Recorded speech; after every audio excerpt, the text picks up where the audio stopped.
Hello friends, मेरा नाम नंदिनी है। मेरे चैनल यूट्यूब सहेली में आप सभी का बहुत बहुत स्वागत है। आज मैं आपके सामने एक ऐसा टॉपिक लेकर आई हूँ जो कि बहुत ही आम टॉपिक बन चुका है। और आजकल ये जो समस्या है वो बहुत सी महिलाएं और लड़कियों में देखने को मिलती है।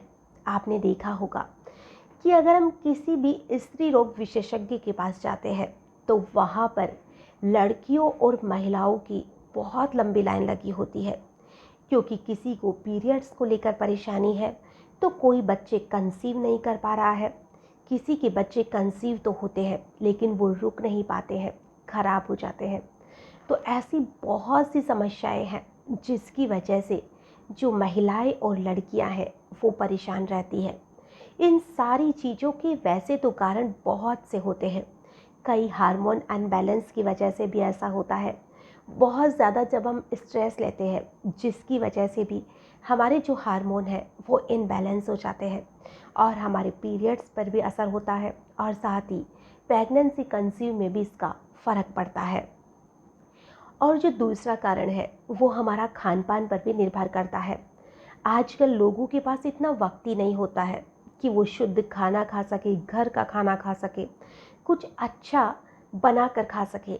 अधिकतर लोग बाहर का खाना खाते हैं और इन्हीं चीज़ों की वजह से हमारे शरीर में बहुत सी परेशानियां होने लग जाती हैं। और भी इन चीज़ों के बहुत से कारण होते हैं जिसकी वजह से बच्चे कंसीव नहीं हो पाते हैं और पीरियड्स में भी दिक्कत आती है। आज मैं आपको जो उपाय बताने वाली हूँ है तो बहुत आसान सा, लेकिन इसके जो फ़ायदे हैं वो अनगिनत फ़ायदे हैं। और इसे जब आप करेंगे तो आप खुद कहेंगे कि वाकई में इससे आपको बहुत फ़ायदा मिला है। आपने सुना होगा कि नाभि में जब तेल डालते हैं तो उससे शरीर को बहुत से फ़ायदे मिलते हैं। जी हाँ, आपने बिल्कुल सही सुना है, क्योंकि जो नाभि होती है वो हमारे शरीर की 72,000 नाड़ियों को एक दूसरे से जोड़ती है। तो हम खुद अनुमान लगा सकते हैं कि जब नाभि में तेल डालेंगे तो इससे फ़ायदा तो मिलेगा ही। नाभि में अलग अलग तेल डालने के अलग अलग फ़ायदे मिलते हैं, ये भी शायद आपने सुना होगा। नाभि में अगर आप सरसों का तेल डालेंगे तो इससे आपके होठों का फटना बिल्कुल बंद हो जाएगा। नाभि में अगर आप जो चंदन का तेल आता है उसे डालते हैं तो पिंपल्स नहीं होंगे। नीम का तेल डालते हैं उससे भी पिंपल्स नहीं होंगे। बादाम का तेल डालते हैं तो उससे आपकी चेहरे की जो रौनक है वो बनी रहेगी, चेहरा आपका चमकता रहेगा। लेकिन क्या आपने कभी सुना है कि नाभि में जो अरंडी का तेल होता है और जो तिल का तेल होता है उसे डालने से क्या होता है? आपने बहुत से लोगों से सुना होगा या कई डॉक्टर्स ने भी आपको बताया होगा कि जब आप अपने पेट पर जो अरंडी का तेल होता है उसकी मसाज करते हैं तो इससे आपको प्रेगनेंसी कंसीव होने में बहुत मदद मिलती है। इस बारे में मैं आगे एक पूरा वीडियो बनाकर आपको बताऊंगी कि कैसे क्या करना है। लेकिन आज हम नाभि में तेल डालने के टॉपिक पर ही बात करते हैं।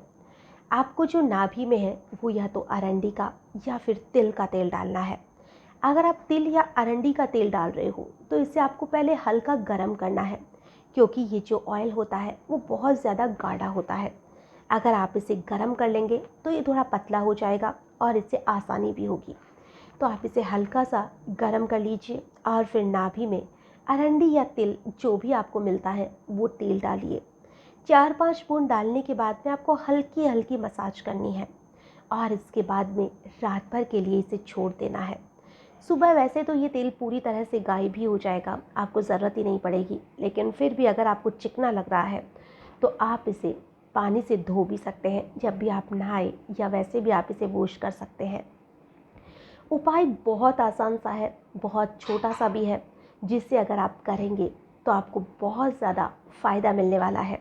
आपको फ़ायदा कैसा मिलता है? प्रेगनेंसी कंसीव में या पीरियड्स अगर आपके अनरेगुलर रहते हैं, ब्लीडिंग ज़्यादा होती है या कम होती है, उसमें भी आप इसे यूज़ कर सकते हैं और आपको इसका जो फ़ायदा है वो 100% मिलने वाला है। आपको फ़ायदा कब और कितने दिनों से मिला, आप हमें कमेंट में ज़रूर बताइएगा।